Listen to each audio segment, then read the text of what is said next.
तीन कोटों से बचने की सीख। गांव के बाहर एक पुराना बरगद का पेड़ था, जिसकी छांव में रोज कई बुजुर्ग बैठकर जीवन के अनुभव साझा करते थे।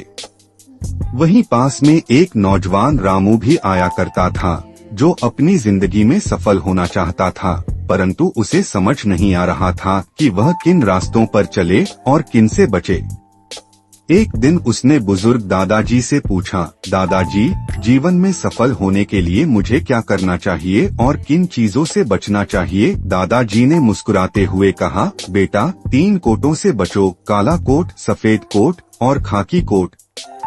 ये तीनों जीवन को शारीरिक, आर्थिक और सामाजिक रूप से हानि पहुंचाते हैं। रामू यह सुनकर हैरान हो गया और जिज्ञासा से पूछा, दादाजी, क्या आप मुझे विस्तार से समझाएंगे? पहला कोट, काला कोट, वकील और मुकदमेबाजी से बचाव। दादाजी ने कहना शुरू किया, काला कोट यानी अदालत, मुकदमे और वकील। अगर इंसान गलत काम करे, झगड़े में पड़े या किसी बेकार की बहस में उलझे तो उसे अदालत के चक्कर काटने पड़ते हैं। अदालत में जाने का मतलब होता है लंबी कानूनी लड़ाई, पैसा और समय की बर्बादी। रामू सोचने लगा कि गांव में कई ऐसे लोग थे जिन्होंने जरा सी बात पर मुकदमे किए और पूरी उम्र अदालतों के चक्कर लगाते थक गए। उनके पास न पैसे बचे, न ही मानसिक शांति।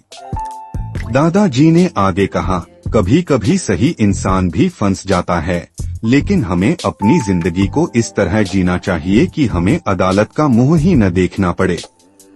सच्चाई, ईमानदारी और समझदारी से काम लो, ताकि कभी किसी से झगड़ा ही न हो। रामू ने सिर हिलाया और सोचा कि वाकई गांव के हर झगड़े का अंत अदालत में जाकर ही होता था और दोनों पक्ष केवल परेशान होते थे। दूसरा कोट, सफेद कोट, डॉक्टर और अस्पताल से बचाव। फिर दादाजी बोले, सफेद कोट यानी डॉक्टर और अस्पताल। अगर तुम अपने शरीर का ध्यान नहीं रखोगे तो बीमार पड़ोगे और जब अस्पताल जाना पड़ेगा तो तुम्हारी मेहनत की सारी कमाई इलाज में चली जाएगी। रामू को याद आया कि उसके पड़ोसी श्याम चाचा को मधुमेह हो गया था। शुरू में उन्होंने इसे नजरअंदाज किया, लेकिन धीरे धीरे बीमारी बढ़ती गई। अस्पताल के खर्चे इतने बढ़ गए कि उनकी जमीन भी बिक गई और परिवार आर्थिक संकट में आ गया। दादाजी ने समझाया, बीमारियां 2 कारणों से होती हैं, एक जब हम लापरवाह होते हैं और दूसरा जब हम अस्वच्छता में रहते हैं।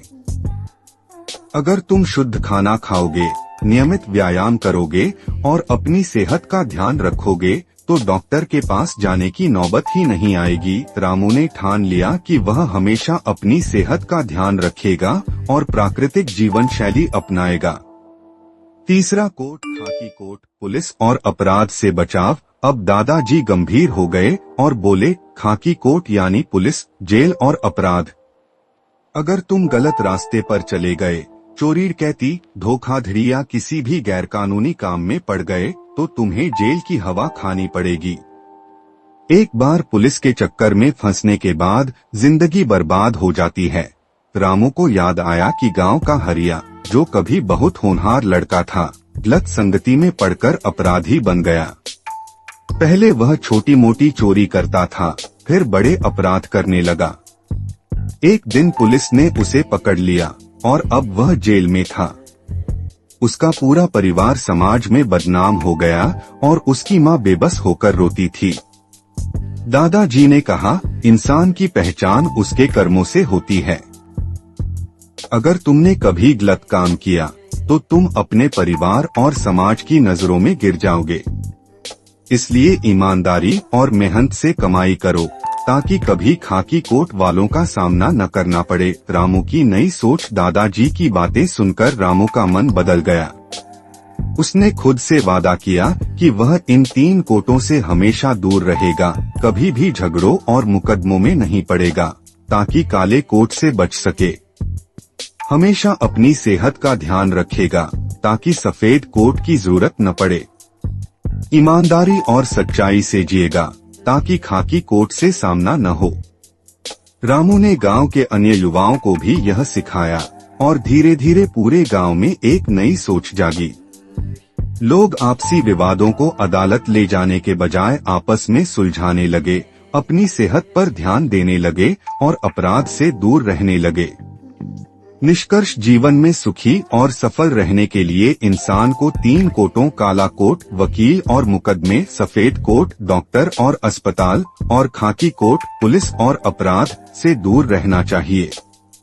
अगर हम समझदारी से जिएं, विवादों से बचें, अपनी सेहत का ध्यान रखें और ईमानदारी से काम करें, तो न केवल हम खुद खुश रहेंगे बल्कि हमारा परिवार और समाज भी सुखी रहेगा।